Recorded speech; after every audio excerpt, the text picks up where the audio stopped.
Ազգային ժողովի հարգելի փոխոստնակ, հարգելի գործընկերներ, սիրելի հայրենակիցներ, առաջնահերթ ուզում եմ շնորհակալություն հայտնել քաղաքացիական պայմանագիր խմբակցությանը իմ թեկնածությունը այս պաշտոնում դիտարկելու առաջադրելու համար եւ ուզում եմ նաեւ շնորհակալություն հայտնել Արսեն Թորոս կարճ, բայց շատ ակտիվ աշխատանքի համար եւ արդյունավետ եւ նրան մաղթել արդեն աշխատանքի եւ սոցիալական հարցերի նախարարությունում արդյունավետ կառավարում։ Հարգելի Տիկին Գյուրեղյան, ճիշտ ասած ես չէի ուզի անդրադառնալ այս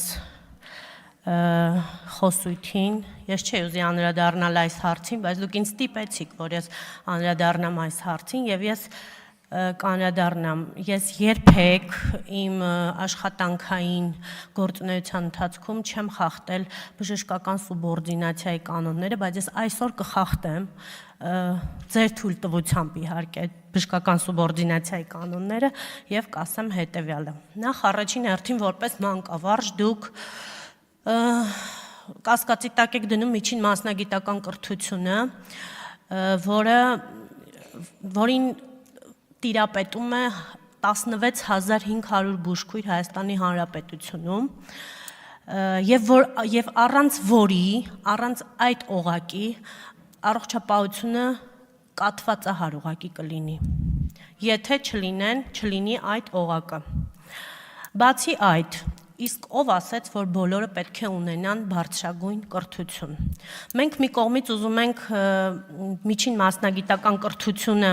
բերել արդիականացնել ավելի շատ մարդիկ ունենան միջին մասնագիտական կրթություն, մյուս կողմից ասում ենք, որ պետք է բոլորը ունենան բարձրագույն կրթություն, այդպես ոնց է լինում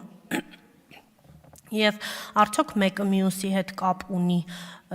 որտեղ բարձրագույն կրթություն անցածները այլ գործառույթ են կատարում, միջին մասնագիտական կրթություն անցածները այլ գործառույթ են կատարում, բայց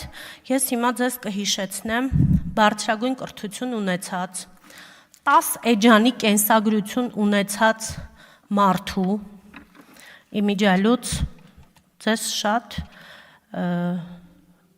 լավատեղիք, բոլորիդ լավատեղյակ Արամ Մինասյանի կենսագրությունը, իդեպ ես դա կարդացել եմ։ Արամ Մինասյանը 30 տարի երևի եղել է Սուրբ Գրիգոր Լուսավորիչ բժշկական կենտրոնի տնօրենը եւ ես 18 թվականին մտել եմ այդ հիվանդանոց, ինչին եմ ականատես եղել, որ այդ հիմնարկը կարելի էր կոչել ամեն ինչ, բացի հիվանդանոցից։ Ինչ բառ ուզում եք գթեք,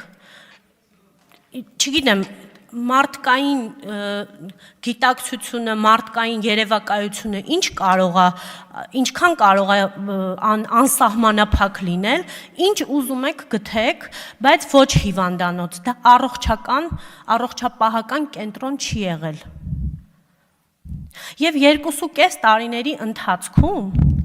ես բավականաչափ աշխատանք եմ այնտեղ կատարել եւ դրա մասին կխոսեմ բոլոր այն մարդիկ, ովքեր դրան ականատես են եղել։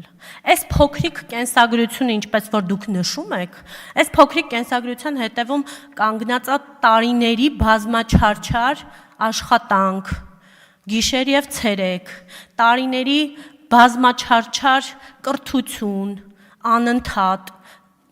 շատ էլ որ ես չեմ գնացել բարձրագույն կրթական հաստատությունում ստանալու, բայց ես անընդհատ սովորել եմ, անընդհատ։ Հոգատարություն է թաքնված այս փոքրիկ կենսագրության ետևում, սեր է թաքնված այս փոքրիկ կենսագրության ետևում, հարգանք է թաքնված, որը ասում եմ, ես երբեք չէի ուզի խախտել, որովհետև ես կարծում եմ, որ բժիշկ բուժքույր հասկացողությունը դա մի ընդհանուր համակարգ է, դա պետք է չբաժանել իրարից ոչ մի պարագայում։ Թերևս այսքանը կասեմ սկզբի համար, բայց թող ինձ ներեն բոլոր բժիշկները եւ բոլոր բուժքույրերը, ես ոչ մեկի մասնագիտությունը չեմ դնում կասկածի տակ, ոչ մեկի, որտեղ նրանք ամեն մեկը կատարում է իրեն տրամադրված գործը, հասանելիք։ Իսկ հիմա հիմնականի մասին ես կխոսեմ առողջապահության եւ բացերի եւ այս տարիների ընթացքում ունեցած ձեռքբերումների մասին։ Կրթություն եւ էթիկա։ Հարգելի գործընկերներ, բազմիցս եմ ասել, որ յուրաքանչյուր պետության ամուր հիմքը որակյալ մրցակցային կրթությունն է։ Բազմիցս եմ նաեւ նշել, որ հատկապես բժշկական ուսումնական հաստատություններ չպիտի ընդունվեն բոլորը եւ չպիտի ավարտեն բոլորը։ Հիմա հարց կառաջանա, թե ես ինչու եմ այս հարցում այսքան կտրուկ։ Երկար տարիներ աշխատելով առողջապահության ոլորտում համոզվել եմ, որ բժիշկներ, բուժքույրեր դառնում են միայն նրանք, ովքեր սիրահարված են այդ մասնագիտություններին։ Մենք բուժաշխատողներս ուղիղ հրամայական ունենք։ Մեր գործը կապված է մարդկանց կյանքերի հետ եւ մենք իրավունք չունենք ուղակի սխալվելու կամ գոնե այնպիսի սխալներ անելու, որոնք մարդկանց կյանքին վտանգ կհանդիսանան։ Բժշկությունը չի կարող լինել միջակ, այն պետք է լինի լավ կամ գերազանց։ Բայց միևնույն է, բժիշկ դառնալու ճանապարհը շատերի համար մնում է անհասանելի։ Բժշկական համալսարանն ավարտելուց հետո հաջորդ քայլը կլինիկական օրդինատուրայում ուսանելն է, որտեղ ուսանողները ընտրում են ուղղություններ եւ արդեն սկսում են սովորել աշխատել պրակտիկ դաշտում պացիենտների հետ։ Եվ այստեղ գալիս է մեկ այլ մարտահրավեր։ Ավարտելուց հետո արդեն որակավորված երիտասարդ բժիշկը չի կարողանում գտնել աշխատանք։ Բոլորի համար գայթակղիչ է Երևան քաղաքը, բայց վստահեցնում եմ, որ մենք ունենք շատ քաղաքներ, որտեղ կարելի է ոչ միայն աշխատել, այլ ապրել, արարել ու զարգացնել։ Հենց այստեղից էլ սկսվում է առողջապահական համակարգի դժբախտությունները։ Չնայած առկա խնդիրներին մենք պետք է չկանգնենք եւ քայլ առ քայլ կատարելագործենք մեր առողջապահությունը, որն էլ արվում է բժշկական համայնքի հավատարմագրվելով ՇՄԶ ծրագրերով։ Մենք պետք է առողջապահության ոլորտում ձևավորենք նոր մշակույթ։ Առողջապահության պահպանման առաջնային օղակ։ Պետք է ընդունենք, որ այս օղակում լայնածավալ լավարկումներ է եղել կառավարության եւ քաղաքապետարանի կողմից։ Դրանք են բժիշկների եւ միջին բուժաշխատողների աշխատավարձերի բարձրացում, նեղ մասնագիտական ծառայությունների ավելացում, բժշկական կազմակերպությունների նոր սարքավորումների վերազինում, բայց այստեղ էլ մենք դեռ ունենք էթիկայի խնդիր։ Երբ օրինակ զանգում ենք պոլիկլինիկա հերթագրվելու, չենք ստանում բարեհամբույր եւ ճիշտ պատասխան։ Պացիենտի հետ խոսելիս բուժաշխատողը չի նայում պացիենտի աչքերի մեջ, որ պացիենտը համոզված լինի, որ իրեն լսում են եւ հենց այս մոտեցումն էլ պացիենտի մոտ առաջացնում է անվստահություն բուժաշխատողի հանդեպ։ Միաժամանակ գրում ենք, լսում եւ բուժում ենք։ Պացիենտի հետ խոսում ենք դույով, այնինչ 11 տարեկանից բարձր յուրաքանչյուր քաղաքացու հետ պետք է խոսել դուքով։ Այսինքն մենք դեռ սովետական համակարգի բարքերից դուրս չենք եկել։ Թվում է, թե ինչ-որ պրիմիտիվ բաներ եմ ասում, բայց վերջիններս ավելի քան կարևոր են։ Մի կողմից դժգոհում ենք, որ քաղաքավարություն չկա, մյուս կողմից մենք չենք օգտագործում քաղաքավարության կանոնները։ Հիվանդությունների կանխարգելում։ Քանի որ մեր կառավարությունը որդեգրել է հիվանդությունների կանխարգելման քաղաքականությունը, ես մեծ ուրախությամբ պիտի առանձնացնեմ մեր ֆիքսված եւ շրջիկ սկրինինգային ծրագրերը։ Դրանք մեր ժողովրդի համար ամենահաջողված եւ ամենակարևոր ծրագրերից են։ Դրանք վերջիններս կանխում են հիվանդությունների անբուժելիությունը։ Սիրելի ժողովուրդ, խնդրում եմ, տրված ժամանակացույցով անցնել այդ սկրինինգային հետազոտությունները չարաբաստիկ հիվանդությունները վաղ շրջանում կանխելու համար, եթե իհարկե դրանք հայտնաբերվում են։ Մեր կառավարության օրոք ընդլայնվել են սիրտ-անոթային հիվանդությունների, մասնավորապես աորտայի անևրիզմայի եւ գլխուղեղի կաթվածների հետ կապված ծրագրերը, որոնց վիրահատությունները կատարվում են բացառապես պետպատվերի շրջանակներում։ Ընդլայնվել են վերարտադրողական օժանդակ տեխնոլոգիաների ծառայությունները, ընդգրկելով արտոնյալ եւ անվճար պայմաններով շահառուների։ Պետք է նշեմ նաև օրգանների փոխպատվաստման ծառայությունների մասին, լյարդի, երիկամների, ոսկրածուծի ցողունային բջիջների աուտոփոխպատվաստումը։ Սրանք այն ծառայություններն են, որոնք կյանքի են կոչվել պետության ուղիղ հոգացության ներքո։ Ավելացել են անհետաձգելի բուժօգնության համար պացիենտների արագ ուղղաթիռով տեղափոխման դեպքերը։ Այս ամենի հետ մեկտեղ մարտահրավեր է մնում քաղցկեղը, որի ամբողջական բուժումը պետությունը դեռ չի կարողանում ծածկել։ Այսինքն որոշ քիմիոթերապևտիկ դեղամիջոցներ դուրս են մնում պետական պատվերի շրջանակներից, որոնք ինչ խոսք թանկ են, հաճախ անհասանելի մեր քաղաքացիների համար։ Բայց ես լիահույս եմ, որ այս հարցը կլուծվի առողջապահության համապարփակ ապահովագրության ներդրման հետ զուգահեռ։ Դեղերի շուկա։ Առողջապահության ոլորտում դեռ մարտահրավեր է դեղերի շուկան։ Չնայած ունենք ազատ տնտեսական հարաբերություններ եւ մրցակցային շուկա, ցավոք ունենք դեռ շատ դեղորայքներ, որոնք անհասանելի են բնակչության համար։ Այո, մեր դեղերի շուկան գրավիչ չէ շատ եվրոպական երկրների արտադրողների համար, սակայն պետք է ամեն ինչ անել, որպեսզի եվրոպական բարձրակարգ ընկերությունների արտադրված դեղերը մտնեն Հայաստան։ Այս հարցը հավելյալ քննարկման կարիք ունի եւ ես լիահույս եմ, որ մենք կկարողանանք առողջապահության նախարարության հետ գտնել լուծումներ։ Հիվանդանոցների կառուցում եւ վերակառուցում։ Վստահ եմ, որ ոչ հեռու ապագայում կունենանք միջազգային չափանիշներին համապատասխան նոր հիվանդանոցներ, բուժման նոր տեխնոլոգիաներ, նոր սարքավորումներ եւ նոր առողջապահություն։ Քրեակատարողական հիմնարկներում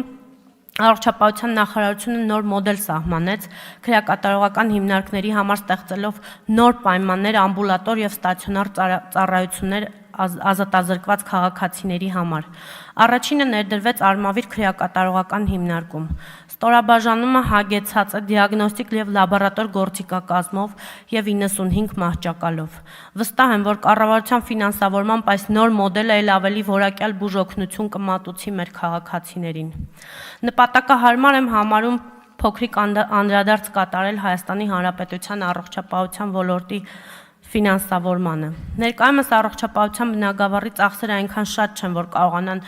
ուղղել մեր քաղաքացիների տրամադրված բուժօգնությանը ամբողջությամբ։ Այն քիչ է եւ հարկ է օգտվել տարբեր երկրների միջազգային փորձից գտնելու ճանապարհներ եղած ֆինանսները ավելացնելու արդյունավետ օգտագործելու համար։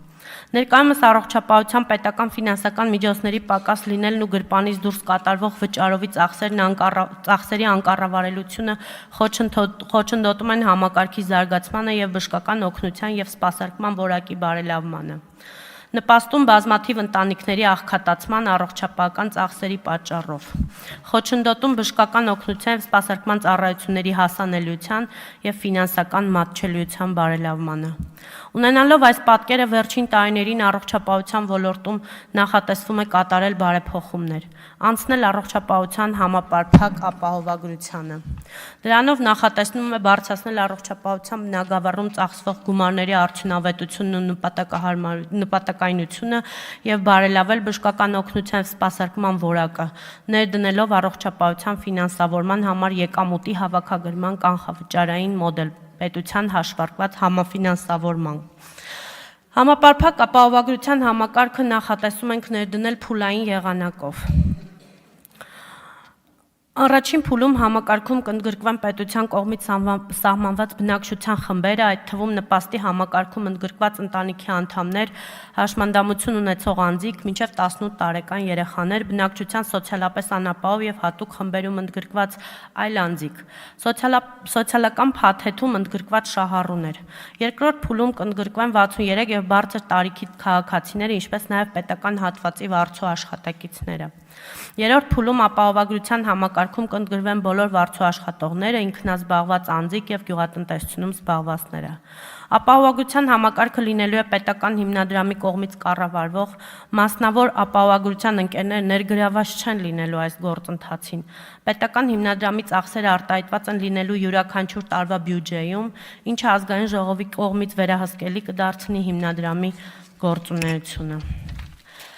Առողջապահության համապարփակ ապահովագրության ներդրման հետ կապված առաջիկայում օրենքի նախագիծը կբերվի ազգային ժողով եւ հանձնաժողովը կկազմակերպի լսումներ, տարբեր աշխատանքային քննարկումներ։ Դրան զուգահեռ առողջապահության ոլորտը պատրաստվում է համակարգի ներդրմանը։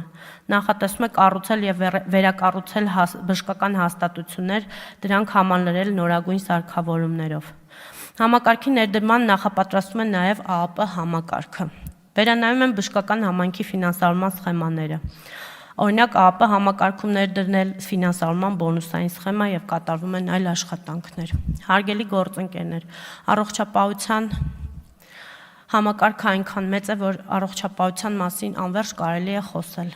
Ես առաջարկում եմ, եթե կան հարցեր, հարց ու պատասխանով շարունակել մեր երկխոսությունը։